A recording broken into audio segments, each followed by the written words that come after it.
Hi, it's time for another verb of the day. Today's verb is expose. Let's take a look at some of the definitions or ways that we use this verb. The first way you might hear exposed used is to mean to make something visible by uncovering it. Visible means able to be seen. So sometimes people will talk about maybe exposing their shoulders in a particular outfit, right? It just means they're not covered by clothing. A second way you might hear exposed used is to mean to cause something to be vulnerable or at risk. So with this, think of some type of danger. With this particular second definition, I think of health related uses of this. So, being exposed to the flu, or maybe a different type of virus or illness. A third way to use the verb expose is to mean to submit or make accessible to a particular action or influence. So the second definition we just looked at had this really sort of negative meaning to it, right? Something bad is going to happen. But with this third definition, this could be good or bad. I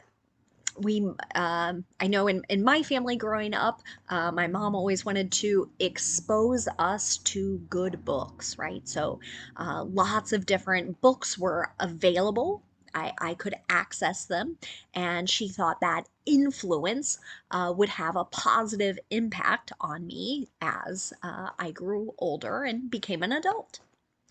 A fourth way you might hear the verb exposed used is to mean to make something embarrassing or damaging public knowledge. So I feel like I might hear this verb every day as I love watching news and learning more about what's going on in the world. And so journalists are people who are many times investigating different things, and they will make something public knowledge, and sometimes it embarrasses maybe a public or elected official. It might be damaging to what they're saying out of one side of their mouth, but maybe they're emailing and communicating something totally different. So we're making that public knowledge. You should know that expose is a regular verb. To make the progressive tense, all I'm going to do is drop the E and then add ing to form exposing. The past tense and participle forms of this verb are made by just adding the letter D, since this verb already ends in an E. The base verb expose ends in a voiced Z sound. So our past tense ending is going to make a D sound. Exposed, exposed. Now, I do have a couple phrasal verbs to share, but I want to note they really connect back to those main definitions that we looked at earlier. It's pretty common to see expose to used in sentences. One way that gets used is to mean to bring someone or something into contact with another. Could be another person or another thing. And again, many times there are going to be these negative consequences, right? Making someone vulnerable or at risk. Here is an example of this phrasal verb in a sentence. We don't expose our kids to violent movies, right? So here, the children are not coming into contact with violent movies, images. They're not being shared with the children. A second way you might hear exposed to used is to mean to reveal private information to someone else. An example of this might be a couple exposed military secrets to a foreign government. Now, I want you to notice with both meanings here that you see an object coming between our verb expose and the preposition to.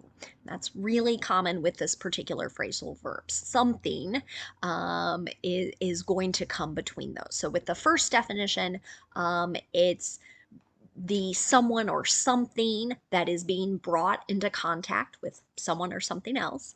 And then in the second one, it's what was the private information. That is what's coming between our verb expose and the preposition to. Now, with when I thought about how this verb expose is commonly used, I really felt like I hear it more in the passive voice. So I thought it would be good for us to do a little bit of review here. If you remember, if you're a regular watcher, you know that sentences in our active voice begin with the person or thing that is responsible for the action. Sometimes it helps to think about the person or thing that is doing the action. So examples of that could be John washed the dishes, Susan cooked dinner. In the first sentence, I know John is responsible for the action of washing. In the second sentence, I know Susan is responsible for the action of cooking. But with sentences in the passive voice, they are going to begin with the person or the thing that is acted on or that receives the action. In passive voice sentences, you might not know who is responsible for the action. They just might not be included in the sentence. Or if they are, it's going to come at the end of the sentence after the preposition by. So I can take my first two examples and make passive sentences with them. I could say the dishes were washed, or I could say the dishes were washed by John. My second sentence, Susan cooked dinner, that can become dinner was cooked or dinner was cooked by Susan. And the natural question here is why do these two forms exist? Sometimes you'll find that people are using the passive voice when the person who is doing the action or who is responsible for the action is unknown. So we just don't know who is responsible. A second reason people might use passive voice is that the person who is responsible for the action, it's just not that important. Connected to that, a speaker or a writer may want to really stress or put emphasis on the object, the person or the thing that is acted on. So they think by moving that to the beginning of a sentence that it's really drawing their listeners or their readers' attention to that person or thing. Another reason sometimes the passive voice is used is to avoid blaming someone, right? If I say, you made a mistake, right? I've just blamed you. But it could be a little softer, a little kinder to say, a mistake was made, right? Especially if I'm talking to a larger group of people and maybe I don't want to embarrass someone else. Now that we've had this little review, let's look at making some example sentences with our verb of the day expose in both the active voice and the passive voice. Today, we're going to focus on using the simple past tense. Let's start with active voice. You might remember in the affirmative active voice, we're just using that ed form of our verb.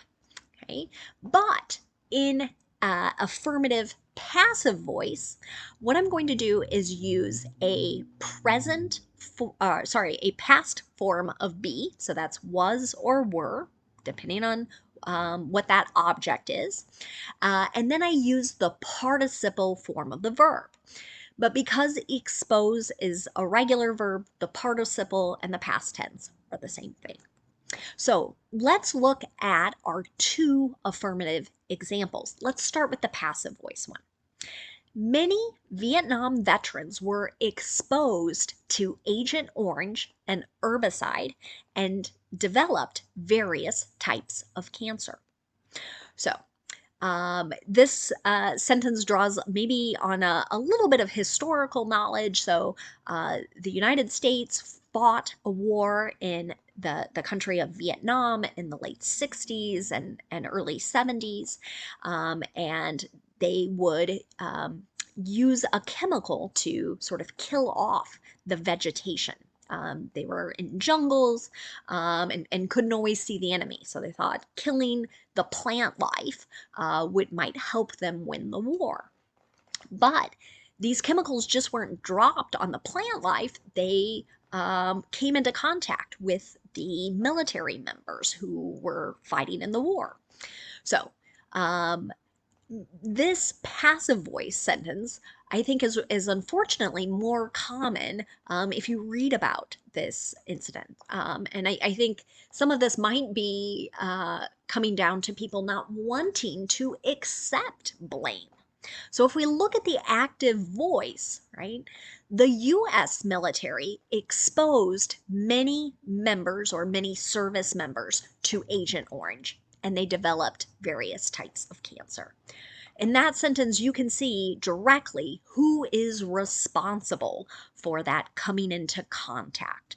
I would say this particular definition really ties back to that second meaning we looked at earlier, putting someone at risk, making them vulnerable. Now let's look at making negative sentences. In the active voice and simple past tense, we're going to use did, not, and the base verb. This is true no matter what our subject is. But in the passive voice, again, we're going to use past tense form of be, so was or were, then we'll use not, and then the participle form of the verb. Again, let's start with the simple past tense and the passive voice here. I wasn't exposed to COVID-19 at work last week. Okay, so right? Many might say, thank goodness, but you should know I work from home. So I think I'm staying pretty safe. I'm very lucky in that regard. So in this sentence, you might hear expose quite a lot in connection to COVID-19. Many times we might not know who exactly sort of shared the illness with us. So that might be kind of the unknown, who is responsible. That's why you might hear passive voice in connection to that.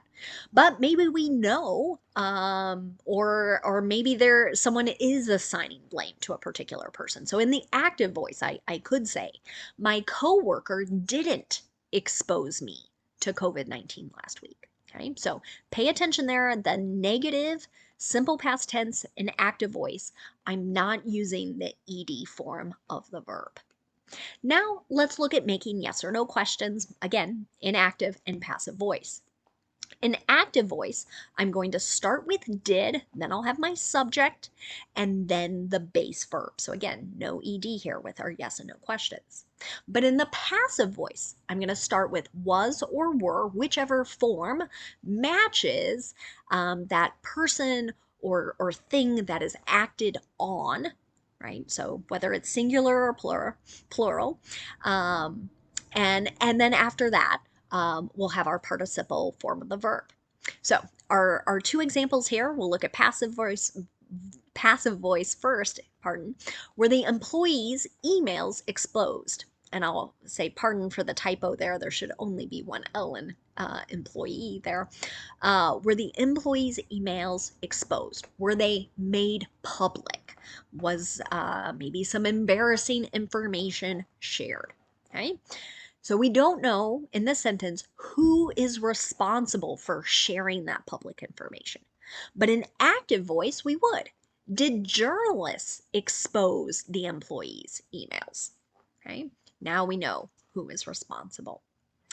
Let's spend just a moment looking at another word that is sort of related to our verb. Okay, and as you look at this word, you're going to think, hey, same spelling, maybe same pronunciation, but it's a little different. There's an accent mark over the last E in our noun expose. This is a word that is used in English writing and speaking, but its origins are in French. So if you're a French speaker, this probably already makes a lot of sense to you, but an expose is some type of report about the facts of a particular situation, and usually it's kind of shocking or scandalous. Again, if we think to some of our earlier examples of the verb, sharing information with like a wider public audience, particularly if that information is damaging or embarrassing. That's the connection here. So, an example of how you might hear expose used as a noun is the sentence, many journalists have been working on an expose on how the rich avoid paying taxes. This is something that's been in the news a great deal over the last few weeks. Maybe you have read about the Pandora Papers, right? So that is the expose that my example sentence is referring to. Thanks so much for watching today's video. I hope you have a great day.